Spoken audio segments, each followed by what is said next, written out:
अस्सलाम वालेकुम dear students, welcome to physics centre. आज जो हम पढ़ेंगे वो कंडीशंस ऑफ इक्विलिब्रियम के बारे में स्टडी करेंगे। इससे पहले जो हमारा टॉपिक था वो था इक्विलिब्रियम और उसके टाइप्स। अगर आप नए हैं तो इस चैनल को लाइक करें, सब्सक्राइब करें, अपने दोस्तों के साथ शेयर करें। तो चलिए हम स्टार्ट कर लेते हैं कंडीशंस ऑफ इक्विलिब्रियम। यहाँ पे लिखा हुआ है a body must be satisfy certain conditions to be in equilibrium. कोई भी ऑब्जेक्ट हो, अगर वो कुछ कंडीशंस जो हैं अगर उसमें सेटिस्फाइड उसने किए हैं, वो कंडीशंस उस ऑब्जेक्ट में सेटिस्फाइड हैं, मीन्स एप्लीकेबल हैं, तो हम कहेंगे कि वो बॉडी जो है वो in the state of equilibrium कहलाएगा। There are two conditions of equilibrium. Equilibrium के दो कंडीशंस होते हैं। नंबर वन ये कहलाता है first condition of equilibrium. According to this condition for equilibrium sum of all forces acting on a body must be equal to zero. ये first condition कहता है कि अगर कोई भी ऑब्जेक्ट फर्स्ट कंडीशन को फॉलो करेगा, दैट मीन्स कि उसमें जो भी नंबर ऑफ फोर्सेस जो एक्ट कर रहे हैं उन सब का जो सम है वो इक्वल टू ज़ीरो हो, तो हम कहेंगे कि वो बॉडी जो है वो in the state of first condition of equilibrium में है। Suppose n number of forces F1, F2, F3 up to Fn। N का मतलब ये है कि कितने भी फोर्सेस हो सकते हैं। जब ये सारे forces N number of forces act करें acting on a body, then according to first condition of equilibrium, अगर N number of forces act करें किसी भी बॉडी में, तो फर्स्ट कंडीशन ऑफ इक्विलिब्रियम के मुताबिक F1 plus F2 plus F3 up to Fn, ये सारे जो फोर्सेस हैं इनको अगर हम सम अप करें तो अगर इनका रिज़ल्ट ज़ीरो मिले इज इक्वल टू ज़ीरो, तो हम कहेंगे कि ये जो है वो फर्स्ट कंडीशन ऑफ इक्विलिब्रियम को फॉलो कर रहा है। या सिग्मा एफ, सिग्मा जो है यहाँ पे ग्रीक वर्ड लिखा हुआ है, sigma means summation. Sigma F means जितने भी फोर्सेस एक्ट कर रहे हैं वो इज इक्वल टू ज़ीरो हो, तो वो फर्स्ट कंडीशन ऑफ इक्विलिब्रियम को फॉलो कर रहा है। The symbol sigma a Greek letter, या ये जो सिंबल है इसको सिग्मा से रिप्रेजेंट किया जाता है, is used for summation. Summation का मतलब ये है कि कितने भी फोर्सेस हैं उनको हम ऐड करें, टोटल फोर्सेस करें या हम नेट फोर्स कहें, तो समेशन का मतलब ये है कि sum of all forces. Equation 4.7 is known as a first condition of equilibrium. अब ये जो इक्वेशन आप देख रहे हैं ऊपर 4.7, ये फर्स्ट कंडीशन ऑफ इक्विलिब्रियम का इक्वेशन है। चले हम देख लेते हैं नेक्स्ट में। In terms of x and y component of forces acting on a body, first condition for equilibrium can be expressed at. इसका मतलब ये है कि अगर हमारे पास फोर्सेस जो हैं वो एक्स वाई कंपोनेंट्स पे अप्लाई हों, एक्स एक्स कंपोनेंट्स पे अप्लाई हों और वर्टिकल यानी कि वाई एक्सिस कंपोनेंट्स में अप्लाई हों, तो उसमें हम फर्स्ट कंडीशन ऑफ इक्विलिब्रियम को इस तरीके से रिप्रेजेंट करेंगे। F1x plus F2x plus F3x plus up to Fnx is equal to zero. X axis में एक्स कंपोनेंट जो मीन्स हॉरिजॉन्टल कंपोनेंट जो है फोर्स का, वो अगर सारे forces N number of forces अगर हम ऐड करें तो रिजल्ट ज़ीरो मिले, तो वो भी first condition. And F1y means y components हैं अब फोर्स के, plus F2y plus F3y plus up to Fny means y component जो हैं फोर्सेस के, वो भी हम अगर ऐड करें तो उनका भी रिजल्ट अगर ज़ीरो मिले means first condition of equilibrium.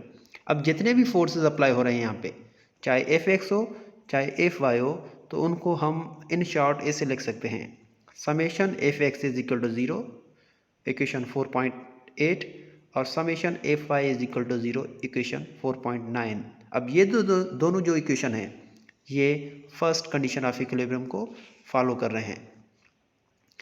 अब देखें, a basket of apple resting on a table, एक बास्केट हो, बॉक्स हो जिसके अंदर एप्पल हों, तो वो सारे टेबल पे रखे हुए हों, तो मीन्स वो in the state of rest हैं। इसके अलावा a clock hanging on a wall, कोई क्लॉक वॉल क्लॉक जो है वो वॉल पे हैंग कर रहा है, और एट रेस्ट, वो भी रेस्ट में होता है। And hence satisfying first condition of equilibrium. इसका मतलब ये है कि कोई भी एप्पल का जो बास्केट है उसके अंदर एप्पल पड़े हुए हैं, वो टेबल में रखा हुआ है, रेस्टिंग में है, या इसके अलावा वॉल क्लॉक जो है वो भी रेस्टिंग में होता है, वर्टिकली हैंग्ड होता है दीवार के साथ, तो वो भी फर्स्ट कंडीशन ऑफ इक्विलिब्रियम को सेटिस्फाई करता है। इसके अलावा अ paratrooper moving downward with a terminal velocity also satisfy the first condition of equilibrium. Terminal velocity का मतलब ये है कि वो यूनिफॉर्म वेलोसिटी के साथ जो पैराट्रूपर है ऊपर से जंप करते हैं नीचे, तो उसका मूवमेंट, उसका जो मूवमेंट है, मोशन जो है उसका, वो भी यूनिफॉर्म होता है। दैट मीन्स कि वो भी फर्स्ट कंडीशन ऑफ इक्विलिब्रियम को सेटिस्फाई करता है। अब है second condition of equilibrium. The first condition of equilibrium does not confirm a body is in equilibrium because a body may be have angular acceleration even though the first condition is satisfied। अब second condition आने का मकसद ये है कि first condition जो है वो कुछ चीज़ें कंफर्म नहीं कर रहा। जैसे कि कोई अगर बॉडी एंगुलर एक्सेलरेशन में है तो उसमें फर्स्ट कंडीशन तो सेटिस्फाई होगा ही, लेकिन कुछ और टर्म्स भी आते हैं वहाँ पे। For example, consider two forces F1 and F2 are acting on a body as shown in a figure 4.21a। 4.21a figure given है यहाँ पे। ये कह रहा है कि सपोज करें कि एक बॉडी है जिसमें दो फोर्सेस अप्लाई हो रहे हैं, F1 और F2। The two forces are equal and opposite to each other. अब ये दोनों फोर्सेस जो अप्लाई हो रहे हैं यहाँ पे वो इक्वल हैं और इनकी जो डायरेक्शन है वो अपोजिट हैं एक दूसरे के साथ। The line of action of two forces is same. जिस पॉइंट पे फोर्सेस अप्लाई हो रहे हैं वो पॉइंट यानी कि लाइन ऑफ एक्शन जो होता है वो सेम है। जैसे देख रहे हैं आप, एक्स एक्सिस में जो है दोनों एक ही पॉइंट से फोर्सेस स्टार्ट हो रहे हैं, लेकिन इनके डायरेक्शन अपोजिट हैं। Thus resultant will be zero. It means कि अगर दोनों फोर्सेस इक्वल हैं, एक ही पॉइंट पे अप्लाई हो रहे हैं लेकिन अपोजिट डायरेक्शन है, तो इनका जो रिजल्टेंट फोर्सेस है वो ज़ीरो कंसीडर होगा। दैट मीन्स कि वो फर्स्ट कंडीशन ऑफ इक्विलिब्रियम को सेटिस्फाई कर रहा है। The first condition of equilibrium is satisfied. चलें नेक्स्ट पॉइंट में चलते हैं। Hence we may think that the body is in equilibrium. तो मीन्स दोनों एक पॉइंट पे अप्लाई हो रहे हैं, अपोजिट डायरेक्शन है, यानी कि अनलाइक फोर्सेस हैं, तो हम कहेंगे कि वो इक्विलिब्रियम स्टेट को सेटिस्फाई कर रहा है। However if we change the position of forces as shown in a figure 4.21b। ये कह रहा है कि अगर हम जैसे कि फिगर 4.21b में देखें, यहाँ पे अगर हम फोर्सेस की जो पॉइंट है वो एक्शन की जो पोजीशन है वो चेंज कर लें। पहले फर्स्ट फिगर में दोनों एक ही पॉइंट पे अप्लाई हो रहे थे, अब पॉइंट जो है फोर्सेस के वो चेंज है, एक तो ऊपर से अप्लाई हो रहा है, दूसरा जो F2 है वो नीचे से अप्लाई हो रहा है। आगे क्या लिखा है, now the body is not in equilibrium even through the first condition is equilibrium is still satisfied. ये कह रहा है कि अगर आपका first condition of equilibrium still satisfied है, लेकिन इसके बाद भी ये जो इक्विलिब्रियम स्टेट में बॉडी नहीं होगा, this shows that there must be additional condition of equilibrium. इसका मतलब ये है कि यहाँ पे इक्विलिब्रियम के लिए कुछ और भी एडिशनल मीन्स एक्स्ट्रा कंडीशंस होंगे जो हमें सेट पढ़ने पड़ेंगे। This shows that there must be an additional condition for equilibrium to be satisfied for a body to be in equilibrium is this is called second condition of equilibrium। अब यहाँ पे forces तो हैं ही हैं, लेकिन forces के अलावा कुछ एडिशनल कंडीशंस भी हैं, वो भी सेटिस्फाई करने पड़ेंगे।